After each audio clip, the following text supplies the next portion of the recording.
Hey there, you awesome people. I hope your day has been nothing short of fantastic. Welcome back to a brand new episode of What If Deku Had Green Lightning.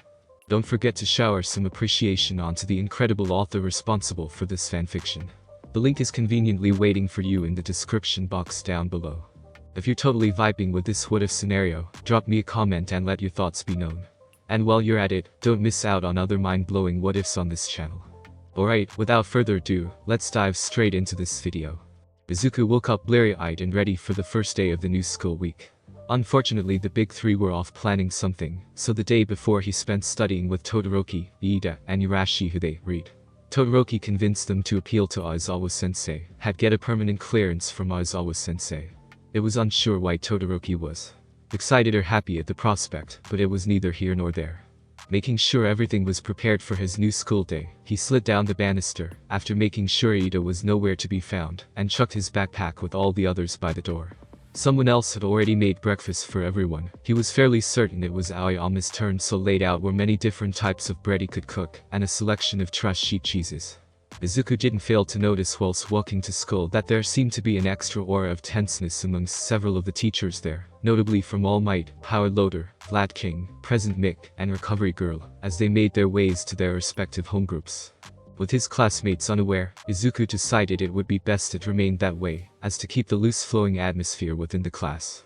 Instead, he opted to lose himself in some of his notebooks regarding some extra things Nezu wanted him to study up on before their next classes. Suddenly Aizawa swung the door open, and all the students shut up faster than lightning strikes the ground. Good. Rationality and timeliness is key as heroes. Now, stop paying attention to me and pay attention to the big three. They will be discussing a major opportunity with you now that you have your provisional licenses, he told them, before zipping himself up in his sleeping bag and slumping against the wall. Izuku smiled at his friends that were at the front and beamed at Nejire, who returned it. Most of the class didn't care, and Kaminari being on his own was lacking the support of one person, but whatever, that he would otherwise to be able to make some form of comment. Tamaki was the first to walk up to the lectern at the front of the class. Izuku gave him an encouraging smile, and the shy boy gave an incredibly tight, nervous one back. Mirio gave his fellow member of the big three, and boyfriend, a supportive squeeze on the shoulder before stepping back. "Hi, I am Tamaki of the big three. And now I'm done," he whispered at the end before backing off and hiding in a corner. Nejire and Mirio looked at each other, shrugged, and Mirio simply encouraged the distraught boy by saying, "You did really well. I'm proud of you. Babe," he whispered the last part, which caused the boy in the corner to hunch over slightly, and try and shuffle deeper into the corner, as a blush grew on his face. Meanwhile, Nejire came up to the lectern, cleared her throat, and began speaking. "Hi. I'm Nejire Hato, but you can just call me Nejire. Calling me Hato makes me feel old like my parents, and they're really old, like I don't want to feel that old for at least a decade or something, but..." "Nejire." Izuku cut her off, and she smiled gratefully. "Right, sorry, I'm another member of the big three. And I have so many questions for you all," she proclaimed, before dashing off to Shoji so fast it looked like she teleported. "Hey, why do you wear a mask all the time?" she asked, and before she responded she had disappeared again, to reappear in front of Mina. "Hey, do your horns regrow if they break off?" she asked, prodding Mina's horns, who instinctively clutched them protectively. However, before Mina could respond, Nejire left again. She asked almost everyone a question, and in the extreme speed she left with no one noticed that each time she quickly ran her hand through Izuku's hair, who was shrinking slightly each time she did it. Eventually she had asked all 18 other members of the class a question, before she appeared in front of Izuku. Rather than asking him a question, she honestly had no idea what she hadn't asked him at this point. She instead said a statement. "I love you," she smiled at him, and he blushed more and slumped more, but still responded with a muffled "I love you too," causing Nejire to giggle. Most of the class were turning their attention back to Mirio, who was taking a place at the lectern, and for most of the few students who watched the couple, they cooed or smiled at the happy scene. Most. For Kaminari, however, this became too much. "Come on, man. Do you have to rub it in more? Yeah, you got the hottest girl in school. Stop showing off." The class fell silent, and Aizawa-sensei began cackling internally. Normally he may stop this, but he wanted to see what happened. He should see if the nightmare support student could make a popcorn pouch for him. And this was a good chance to get a proper gauge on Kaminari with Mineta gone. So, he had a genuine reason, but really wanted to see the chaos unfold. And unfold it did. The first thing everyone noticed was Nejire's smile changed suddenly. It was no longer the grinning of earlier, but instead it was the smile of murder. But luckily for her, Izuku spoke first. Nejire is warm, but I wouldn't call her hot. Someone with a purely fire quirk would probably be hot. Although she is probably warmer than most people due to the way her quirk works, because it probably gathers energy. And why is everyone staring at me like that? Izuku mumbled, before feeling really self-conscious. Todoroki chuckled, as did Iida. Nejire's polite murder smile changed into one of beaming and complete sincerity and gratitude, and Bakugo rose from his seat to wrap his arms around Izuku, and if you look carefully it looked like he was trying to not cry. I will protect you, he told Izuku with a dead sincerity, and Momo began laughing at the scene. Meanwhile Mirio and Tamaki had approached Kaminari, and Mirio decided now was a good time. Alright, I was gonna do a whole speech, but I believe it would be best to simply show you what we learned. Mirio spoke up. He wore his signature smile, but it felt a little different, a little sharper. Kaminari whimpered and Mirio began walking out of the classroom to the gym. Once there, Izuku was standing embarrassed by Nejire who had her arms wrapped around him from behind, and was giggling each time he did his little nervous shuffle with his feet. Mirio was standing out the front of the class, whilst Tamaki stood by Aizawa-sensei to the side. Aizawa-sensei. Do you mind if I fight Izuku separately? I believe our fight could be beneficial for the rest of the students to watch. Mirio said, and Aizawa-sensei grunted in acknowledgement, so Izuku and Nejire stood off to the side. And I've already gone through the school's quirk registry so I know what his quirk is. Izuku chimed in. Yeah, that too, Mirio said, a slight tone of sadness in his voice, that he wouldn't be able to fight Izuku in an ideal situation. Izuku and Tamaki rolled their eyes, and Nejire giggled, whilst Aizawa-sensei just addressed the rest of the class. Well, you heard him. Go. Fight. Kaminari don't die. However, Kirishima spoke up, don't you think this is a bit unfair, man? Yeah, we fought actual villains, and this is 18 on 1, Sero added. Mirio just smiled, and began stretching. Well then, come on, show me that class 1A+ ultra. The students of 1A nodded, and fell into a formation. With Yoyorozu and Todoroki in the middle, other long-range fighters up the back and short-range fighters each taking their own fighting stance. If you want them to watch the later fight, try to just incapacitate them and not knock them out. Tamaki told the blonde boy, who didn't respond, but his smile changed slightly, showing an acknowledgement. Are they really that confident in this dude? He can't be that good. Kaminari said from up the back. It doesn't matter. First wave, charge. Yoyorozu called out and Kirishima was launched by Sero, as Bakugo and Iida followed forming a triangle formation of the three boys. Iida prepared his right leg to swing up as Bakugo pulled back his right hand crackling with explosions, and Kirishima prepared a right hook. There was a falling wave of ice and fire, courtesy of Todoroki, along with a variety of other attacks. It was more than enough to knock out a normal person. Of course, Mirio was not normal. He smiled and stared blankly, almost spacing out. Izuku recognized the look as one of analysis, drawing in all the information he could, whilst not distracting himself with one thing in particular. And as the first attacks were about to reach him, Mirio disappeared. Now, Izuku was well aware of what was happening, and so were the other spectators. Unfortunately for the rest of 1A, they were not. And first on the chopping block was Kaminari, who was completely unaware. Mirio appeared in front of him, shooting out of the ground and punching him in the gut. Hard. The punch itself was so fast it was a blur. Kaminari puked a little at the punch and curled over, and that reaction caused Jiro to turn around, who screamed at the naked Mirio, and was then also punched. Not nearly as hard, but still enough to put her out of commission for the time being. Mirio then disappeared as the class's attention shifted, and took out Kirishima, Bakugo and Iida. It didn't take much longer before the rest of the class were propped up against the wall to see the upcoming fight. So, what do you think just happened? Mirio asked the class who were all clutching their stomach. We got our asses handed to us, Sero said. I got hurt harder than any of you. Kaminari said, laying on the ground. Yeah, that's for being shallow.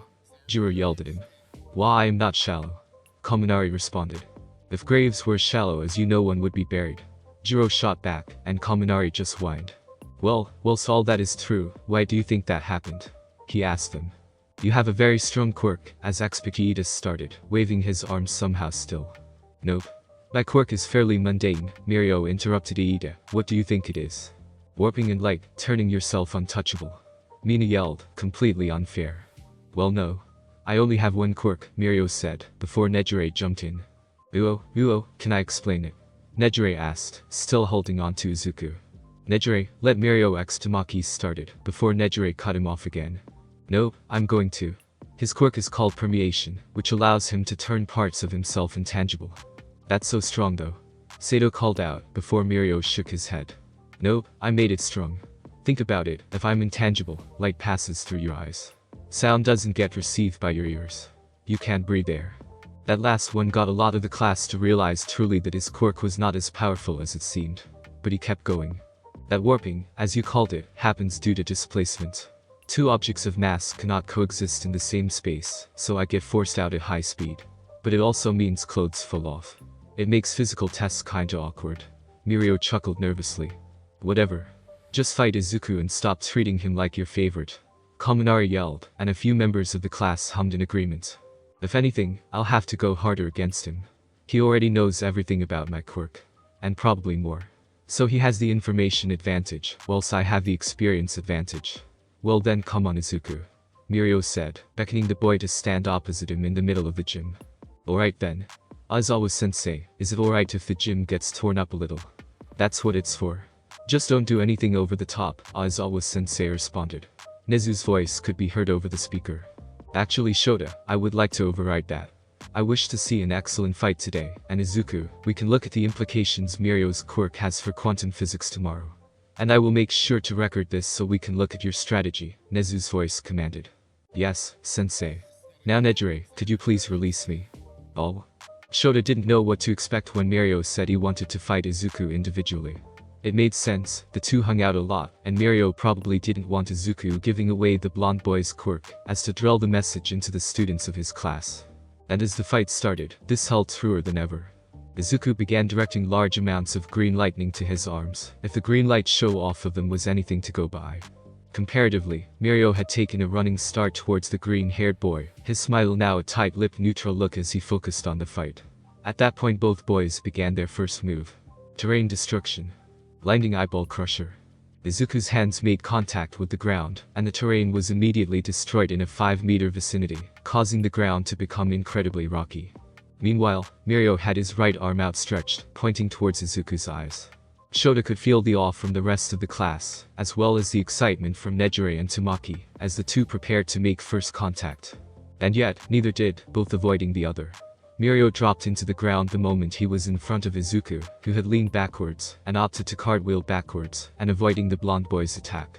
Izuku moved quickly whilst Mirio was underground, his body sparking and eyes glinting as his mind moved faster than his body. He breathed in, and focused on his senses. He knew in order for Mirio to come out of the ground, the boy would be briefly tangible. He prioritized his sense of hearing, waiting for the slight change in wind, the slight rustling of hair that would indicate Mirio's arrival. And the moment he did kicked off the next wave of action for the combatants. Izuku used a burst of his quirk to destroy the area Mirio was coming out, throwing his trajectory off course. Mirio, seeing the green lightning appear there, quickly reactivated his quirk, and used Izuku's momentary focus change to appear at the boy's feet. Special attack. Phantom sweep. Mirio called before he disappeared underground, and half of his right leg could be seen appearing underneath Izuku, sweeping the boy's legs. Izuku stumbled, forced to fall forwards, but recovered by rolling with a burst of speed courtesy of his quirk, before opting to fly to avoid that. Izuku figured Mirio would know his next move, so all he needed to do was be chaotic. Of course, this is what Mirio would assume he would do, and it all became a big game of trying to predict what the other would predict. It was a mess, and somehow was beautiful, artful almost to watch. Mirio's next appearance came from him propelling himself out at an angle from some of the broken rocks. Izuku saw from the corner of his eyes, and after a bunch of theory in his head, Izuku opted for his next course of action. He remained floating in the air, and smiled at Mirio. Mirio smiled back as he wound up a punch. Sorry little buddy, this might hurt. Mirio said, and Izuku's smile changed to a smirk. Gotcha. While Mirio was given a, not hard, but very fast axe kick to the head, faster than his eyes could track, other than registering that Izuku was in fact the one to move and do it. It resulted in him being launched into the ground, however Mirio reacted quickly and made himself intangible again, falling back through the ground with higher speeds. Didn't think that through. What goes up must come down. And what goes down Izuku's thoughts were broken off by Mirio. Must come up. The smiling blonde yelled, his fist reared back. Izuku barely dodged backwards in time, remaining in the air. It turned into a battle in the air, Mirio shooting out at increasing speeds to try and land a hit on the boy flying with green lightning. Every clash resulted in small shockwaves, from Izuku using his quirk and Mirio's raw strength.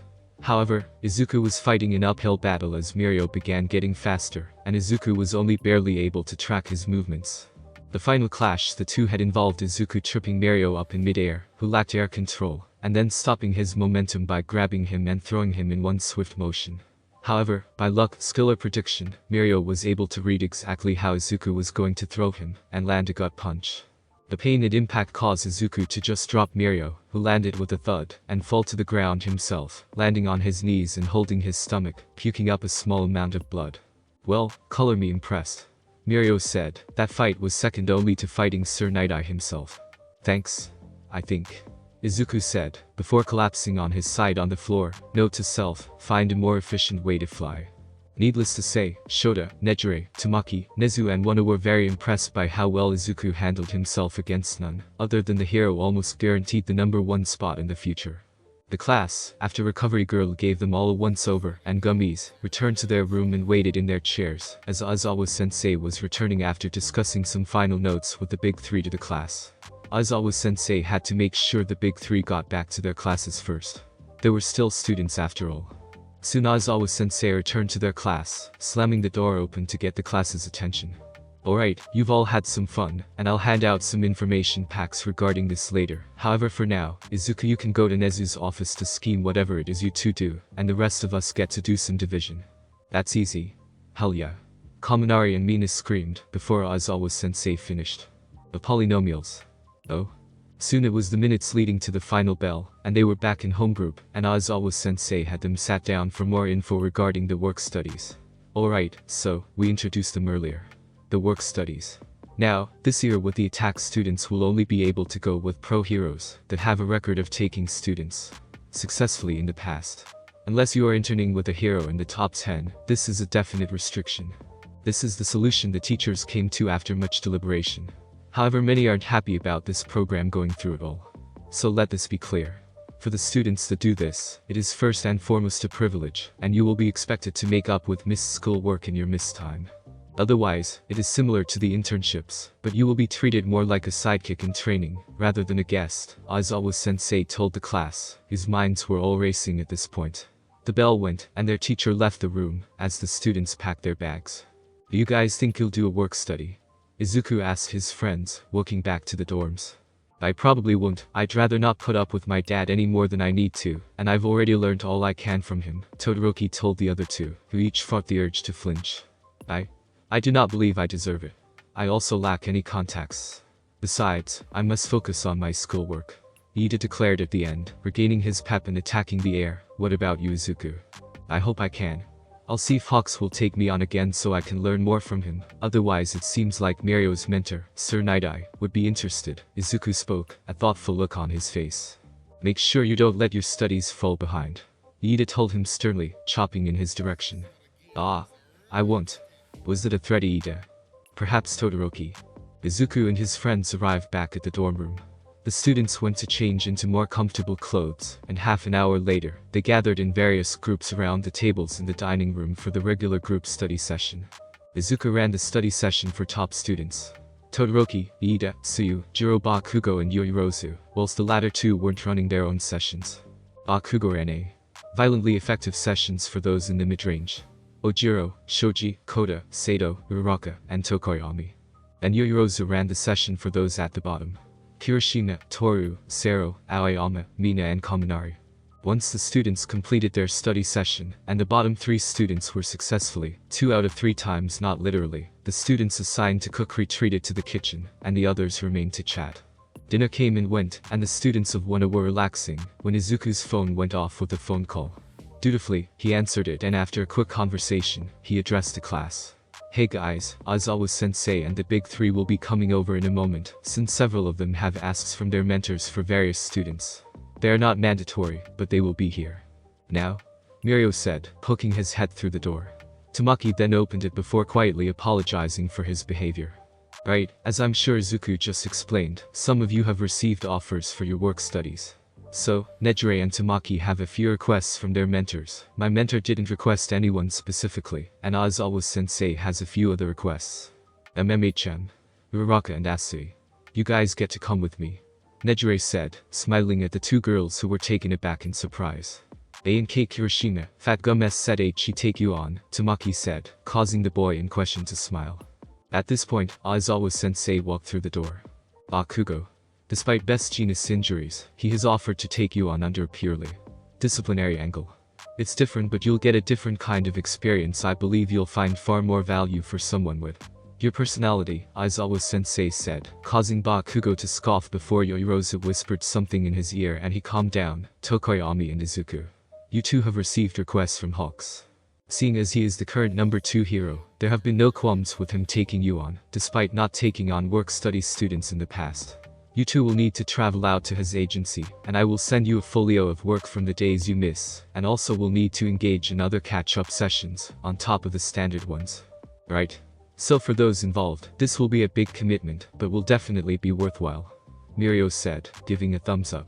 The students that got offers became the centers of attention, many students expressing either jealousy or awe. Hey Koch-chan, are you going to do the, as Aizawa-sensei put it, disciplinary internship? Fuck yeah. Think it could really help with that. Bitch. Meanwhile. Hello? This is Hawk speaking.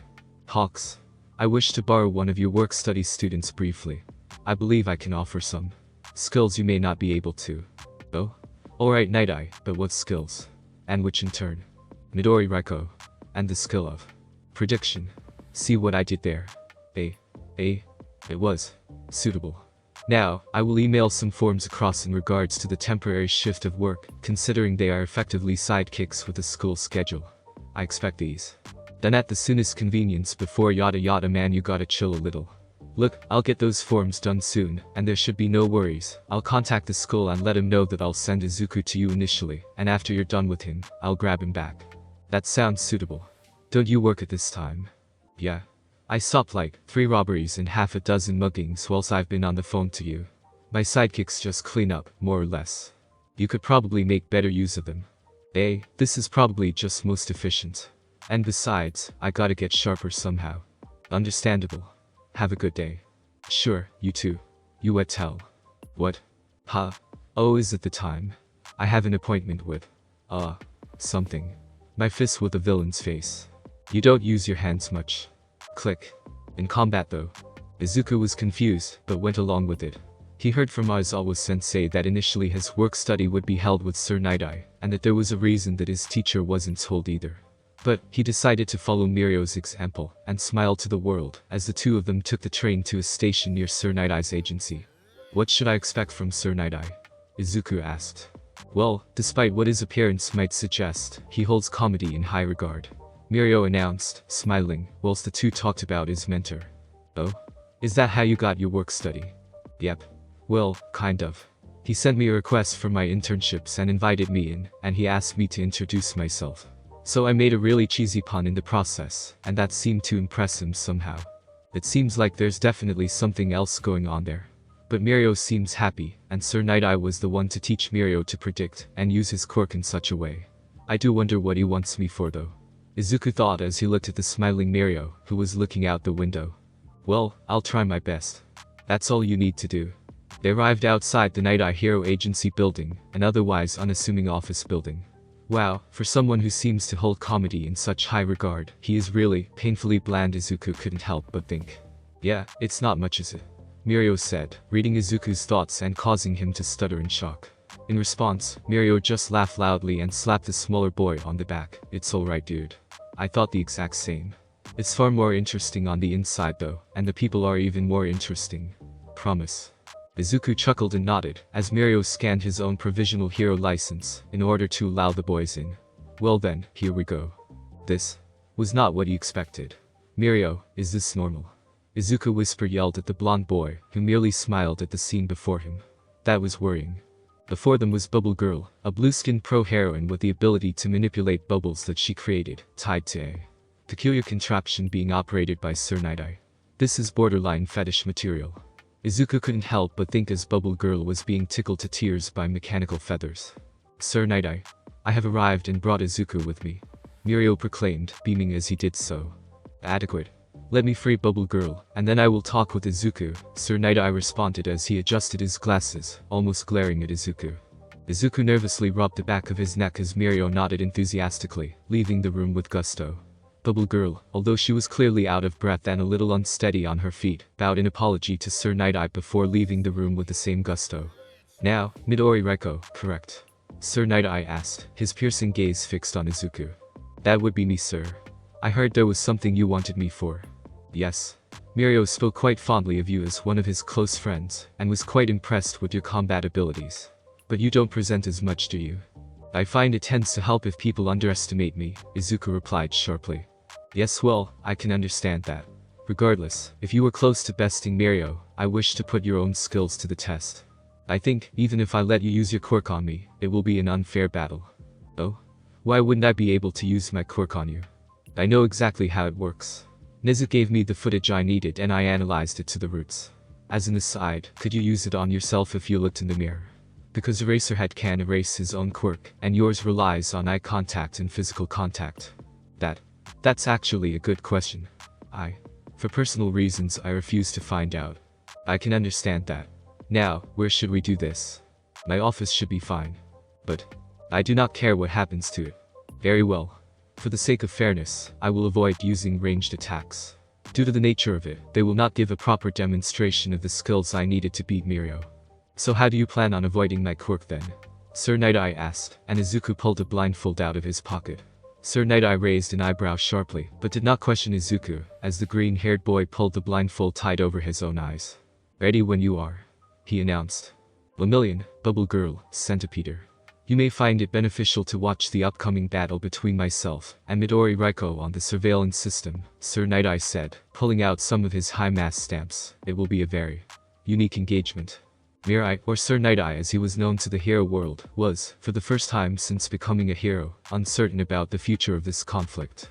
He looked at where Midori Reiko's eyes should be, and simply waited. The boy was tense, however his breathing was loose and quirk active as lightning sparked off of him.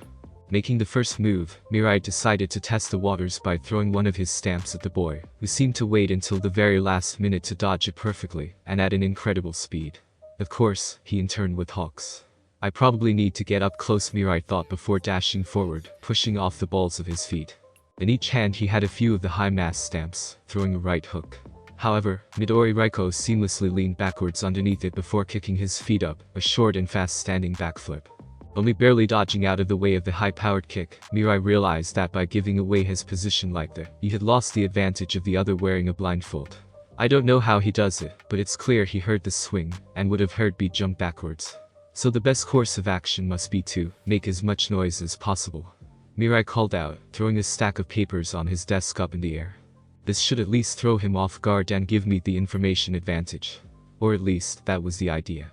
It unfortunately didn't work out like that as Midori Reiko charged right through, and although to someone else it might have looked like they were going to miss, Mirai could see the slight twitch of his right arm. Although his hands and arms were covered by his costume, meaning Mirai lacked the ability to read the muscle twitches. Regardless, Mirai made sure to dodge to his left as the green-haired hero launched, narrowly avoiding being hit in the stomach by what would probably be an incapacitating punch. Midori Reiko was clearly kind of thrown off by this, and crashed into the wall with his right arm, but was quick to recover by using that arm to propel himself again. Mirai could see the twitching of Midori Reiko's feet, indicating the boy was planning to land with them, so he opted to throw two of the stamps where the boy was initially going to land. To his credit, the moment Midori Reiko heard the whistling of the stamps, remained on course however, instead of landing on the ground, used a blast from his feet to fly into the roof. The moment his hands made contact with the roof, he curled his fingers and used it to guide him towards the general direction of Mirai, before effectively flicking himself off the roof. The result was a green blur flying towards Mirai at speeds that were comparable to All Might's prime. The only reason he's not completely teleporting to me is my quirk and my experience working with All Might. Even then I know I can't react fast enough. This kid is good, it's a wonder how Mirio was able to keep up with this. I might be able to narrowly block on reflex though, Mirai thought as he watched the green-haired hero in training jump towards the ceiling before jumping towards him. Mirai, as he expected, instinctively managed to block the targeted gut punch by catching it with his right hand, however in the process he had to drop the stamps. Was it his goal? Mirai realized as he did it, and was about to throw the student caught in his hand, however much to his surprise, Midori Reiko began rotating. It was only at the last moment did Mirai understand what was going on. Midori Reiko was rotating whilst using the arm Mirai was holding as an anchor. I see, by applying his quirk to his ligaments and joints he can obtain an unnatural degree of flexibility, Mirai thought as he saw the shoulder rotating beyond the standard arc of motion, and, because this is out of the range of what I normally see, it's impossible to predict. Using your opponent's knowledge against them, clever. Mirai just smiled as he saw the blur of red and green coming to his head, and using that anchor point, he's going to kick me. That's really clever, and would probably beat anyone else. However, Mirai waited for the foot approaching his head to be moments away before acting. He released his hold on Midori Reiko and ducked to the left, under the leg. At the same time, he used the remaining stamps in his left hand and threw those at Midori Reiko's chest. In response, the boy finished the kick and used the momentum of the follow-through to pull himself out of the way of the thrown stamps. His arm snapped back into place with a crack as though it was elastic, and to prove it was still working, he used the arm to throw a punch at Mirai. Mirai however caught that hand as well as it was now within a predictable range of motion, and used that to pull Midori Reiko to the ground. He ignored the heat of the boy's metal gauntlets on his hands, and pinned one of the gauntlets to the ground. Before the boy could react, Mirai stepped on Midori Reiko's chest to hold him to the ground. Well fought, Midori Reiko. I expect that if this were a proper fight, it would go much longer as you would be utilizing more ranged attacks, rather than just showing off your mind. I do appreciate that though. Mirai congratulated the boy as he pulled them up. Consider yourself under my tutelage for the next week or so. I've already organized the required days with your school. For the rest of today I'll have myself and Mario teaching you the basics of my prediction technique, with your quirk and intellect, and have no doubt you'll catch on quickly. Thank you, sir. No need, just allowing me to teach you as one of the strongest of the next generation of heroes is enough. Now, let's get to work. Yes, sir. Good attitude. After Mario and Sir Night-Eye laid the groundworks for Izuku's brief work study under the latter's tutelage that afternoon, before Mario had to half-carry the now exhausted Izuku back to the train, and back to his dorms. Well, did you have fun at least? Mario asked the boy slumping in the train seat. Yeah, I guess, but did you guys need to beat me up to do it? Izuku asked, wincing every time the train shifted slightly. Well, it means you'll never make those mistakes again. With the rate you learn at, that took no time. I got beat up at least thrice as much, and can you imagine how much Bubble Girl got beat up in the process? Mirio smiled at Izuku, oddly cheerful. Good point. But what will we do next? I expect you'll probably end up going on patrol with myself, so I can show you the ropes of interaction with civilians. Maybe we'll put our licenses to use. Mirio said enthusiastically. I've always been better at interacting with people than Sir. Can't imagine why. Sounds good, Mirio. Izuku said, holding in another wince and fighting the urge to yawn in tiredness. It didn't help he had to be pushing his quirk to its limits the entire time. His energy was running really thin at this point. At least it wasn't too much longer, and he wouldn't need to do anything tomorrow. Instead of giving him more work, Nezu had opted to focus on his combat and interactions, so he had several cameras and sensors on his suit, so they could gather experimental data for the two of them to work with. Mirio just chuckled at the tiredness in Izuku's voice, before the two fell into a comfortable silence, occasionally interrupted by light commentary on the passing scenery or random questions Izuku had regarding what to expect. Once off the train, Mirio had both their hero cases, one in each hand, and Izuku tried to not fall asleep standing up. It wasn't that long of a walk, but it seemed that Izuku wasn't making it. Mirio frowned at this, and told him to relax as they came up to a bench. Izuku was going to try and say he was fine, but ended up being pushed down by Mirio's arm, who hardly had to do anything to push the boy to the bench. Come on man, it'll be no trouble. Lem just make a quick call, and we'll be back on our way, yeah? Mirio asked. MMK. And. Thanks Mirio. It's nothing man, chillax. Nejire was on the walk home from the train station, happily bouncing along as Uraraka and Asui walked alongside her. The two seemed quite close and happy, so Nejire was happy to just leave them be. Thank you so much for the recommendation, Nejire-senpai. Uraraka said to the girl who was resisting the urge to fly. It was nothing. Besides, you two are really cute and really good. She beamed at them, and dropped the whole senpai thing. You can be more casual. Alright Nejire, call me Tsu then, Asui told her. MMHM, and call me Chako.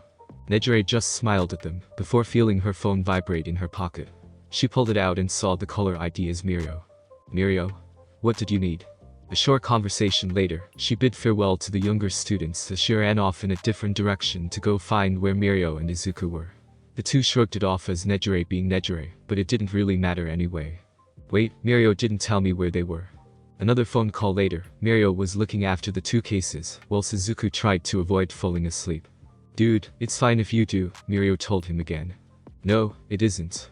If I feel asleep I'm being weak, I'm giving in, I just need help. And that's okay, we all do. There's a reason the big three is the big three, because we balance out each other, we work best together. And that's okay. Mirio told Izuku, who sighed. Alright. But. No buts. Besides, we'll be able to get going again soon. How soon? Right now? A new voice entered the conversation, belonging to someone Izuku was more than happy to see. If he wasn't so tired. She stepped in front of Izuku to look at him properly, before leaning down to his level. Wow, Mirio wasn't kidding, you really are tired. Come on, I'll carry you back to your dorm. She said energetically, beaming at him. Izuku looked at Mirio who just smiled back, and he sighed. Alright then. Thank you Nejire, Izuku said. Anything for my boyfriend. She announced eagerly, causing Izuku to blush a little, and Mirio to chuckle. Alright lovebirds, let's get back to your lovebird. Yeah, come on Izuku, I'll piggyback carry you. Hey, is there a better verb for that? I don't care, come on. Nejire cut Mirio off, causing him to freeze slightly, before blushing a little.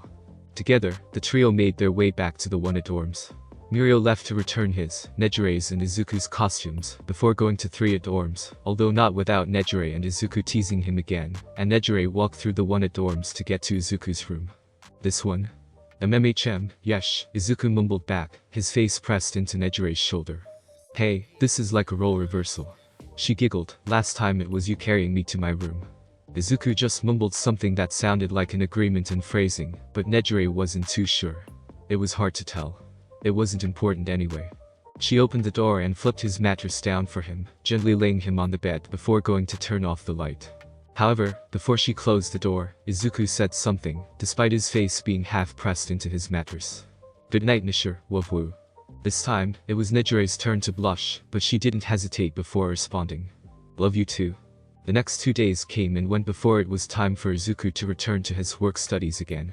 Alright, today we'll spend some more time developing your ability to read more subtle facial expressions, before moving on to multi-step prediction. Whilst this is nigh impossible without a specific quirk, because yours boosts both intellect and eyesight in multiple ways, I believe you can. For now Centipeder and Lemillion will go on patrol whilst Bubble Girl and myself will train you in this. Yes sir. Everyone replied with as much energy as they could muster, which seemed to please the future seeing man. Good. Soon, Bubble Girl, Sir Night-Eye and Izuku were all in the small gym room within the Night-Eye Hero Agency. Alright, so, you remember the way we did it last time? Night-Eye asked Izuku, who had to suppress a shiver. I'm only allowed to react to what I can predict, and if you suspect me of otherwise, I need to prove it. Very good. Although this time, you will need to be relying on facial expressions. However, since Lemillion and myself have very skilled expressions, we would be ineffective to fight against in this regard. With Centipeder, due to his quirk, it is not practical to utilize this skill against them. As such, you will be fighting Bubble Girl here. Yes sir. The other two responded, before Izuku took a stance, standing away from Bubble Girl, focusing on her face. He used a similar enhancement technique as the one he used in the exam, except this time he was focusing on Bubble Girl's face, and hence his eyes. Any changes with the tips of her smile, bulging veins, a shifting of her eyes, eyebrows, anything. There Izuku thought as he noticed Bubble Girl's eyes shift to her right slightly. He threw his left arm up in a defensive position, infused with his quirk, and managed to half a dozen bubbles that would have otherwise hit his eyes. That could have been bad, Izuku thought. He knew that Bubble Girl would typically follow up with a grab and pin, however he had to cast aside prior biases, as to both successfully complete this exercise, and keep himself safe. No doubt Sir Night-Eye has told her to act in a specific way that is different to her regular style, so I need to keep an eye out for that, Izuku thought. Suddenly, a blue fist made contact with the right side of his jaw. He reacted instinctively and flinched, however out of the corner of his eye, he could see the smirk on her face. She thinks she's got me, she's going to finish me off. If she just went with a right hook, then she'll finish with a left cross. Izuku thought as he swatted the approaching fist away. Quickly retaking his stance, he watched her face again, waiting for the next twitch. He noticed the surprise in her eyes and the furrowing of her eyebrows. Her movements will be a little more unpredictable as she gets more desperate, Izuku thought. He watched and waited for the next indication of her attack, waiting for the slightest change. Her brow furrowed again, and he knew she was winding back a punch, and the slight flick of her eyes to his right shoulder, and then to his nose. She'll make a left cross to my shoulder, and then a right jab, Izuku thought as he used his right hand to catch her first punch, and then his left hand to block the jab. You've caught on quick. Come with me and we'll discuss more complicated prediction whilst using some pre-recorded footage, Sir Night-Eye spoke, allowing Bubble Girl and Izuku to relax. Bubble Girl, you head out on patrol as well. The more eyes we have out there at the moment the better. Izuku wondered what for and why, but he would save the questions for later. He grabbed one of his notebooks within his hero case, before flipping to a new page. He gave it today's date and followed Sir Night-Eye into the room where he kept all his recordings of missions past. 2 hours later, Izuku emerged with a curious glint in his eyes, and a very, very tired-looking Night-Eye. So? Yes. Whatever. Asked Nezu. Please just come back tomorrow with coffee for me or something, Sir Night-Eye cut Izuku off, 1 million. Take your underclassmen back to UA, I am going to. Take some kind of stimulant. Yes sir. Do I even want to know what fried Sir Night-Eye? Mirio asked as the two walked back to UA. I don't see why not. You see, it was regarding the Izuku started mumbling. And zoning you out. Specific differences between fast twitch and slow twitch muscles, and the indications this can have for an individual's quirk, and if there's potentially a way I can use my quirk to effectively read brain waves. Izuku kept going, and going, and going, but frankly Mirio wasn't listening even remotely. It was kind of funny though, to see his mentor so exhausted after just 2 hours of trying to teach the boys something. It's no wonder Aizawa-sensei shoved him onto Nezu, Mirio thought as the two approached UA grounds. Would it be possible to then effectively take control of their body if you can disrupt their actions through the nervous system signal? Nejire pondered. Well, in theory because most signals are a form of electricity, so if I could. Mirio completely zoned the couple out as they got into more complex quirk theory, and quietly walked a different way to meet up with Tamaki instead. Tamaki. He called out, waving wildly and running towards the boy he named, eat any good food. Yeah, I got to try swordfish for the first time. I wonder how it was cooked though, it was really soft but also quite firm, Tamaki responded with a slight blush as the other boy threw an arm around his waist. Duo, would it be boiled then? No, it still had flavoring and things. Yeah alright, both couples were weird, but neither were denying it.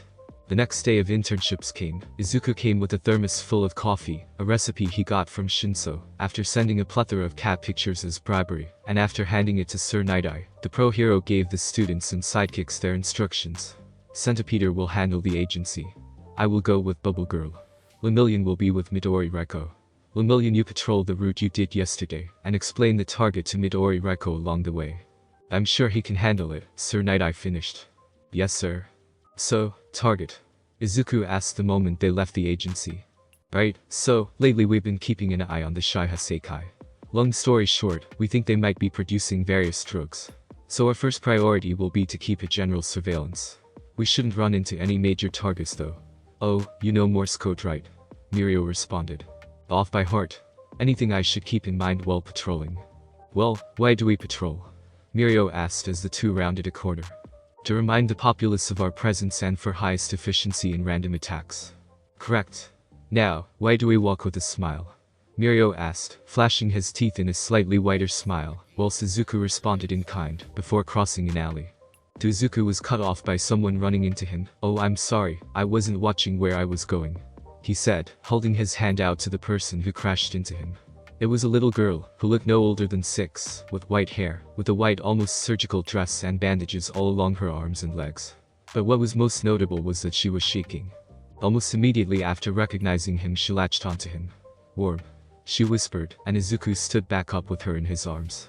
Do we have any links between her and the Shaiha Seikai? Izuku tapped out for Mirio. We do now. Mirio tapped back as he looked to the alley and, act natural, don't blow our cover. Airi, are you causing trouble for these young gentlemen? A voice spoke from within the alley. That's Kaichisaki, villain in quirk name Overhaul. It's literal, we can discuss later, for now no, he's too dangerous to fight in such a setting. How's the girl holding up?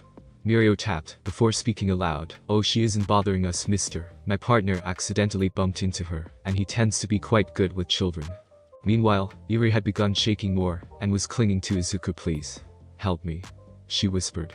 I promise we will save you, Izuku whispered back, discreetly removing one of the cameras on his cuff, and placing it on the back of her dress. He looked into her ruby eyes and gave her a gently smile, but one of raw determination and truth. Whilst that exchange was happening, Mirio and Overhaul were having a very tense conversation. Anyway, I should get Iri back. It was wonderful meeting you. It'd get quite messy otherwise. It wasn't just Eri that felt the venom in those words, but Izuku and Mirio, who both froze at the sudden tone changes. However, Izuku was able to whisper one last thing to Eri. "I promise we will save you." Izuku didn't know it, but those words, his warmth and his smile, would be what she held onto until the time came. For now though, Eri jumped out of his arms and ran back down the alley with Overhaul. "We need to contact Sir Night-Eye and get this operation underway then. I place a tracker on her. We should be able to mobilize soon," Izuku said as soon as they were out of the alley and away. "Good. I'll call him now. We will save her as soon as we can." Izuku tried to keep his mind racing from all the thoughts of what was happening to her, and Mirio tried to do the same. Both kept the widest smile they could for the rest of the patrol, but it dropped the moment they walked through the agency doors. Thank you so much for joining me on this incredible journey today. I hope you enjoyed exploring the fascinating what-if scenario of Deku. The possibilities were truly mind-blowing. If you found this video entertaining, don't forget to give it a thumbs up, share it with your friends, and subscribe to the channel. Your support means the world to me and inspires me to bring you more captivating content in the future. Stay tuned for more exciting what-if stories and other amazing videos coming your way. Until next time, take care, stay curious.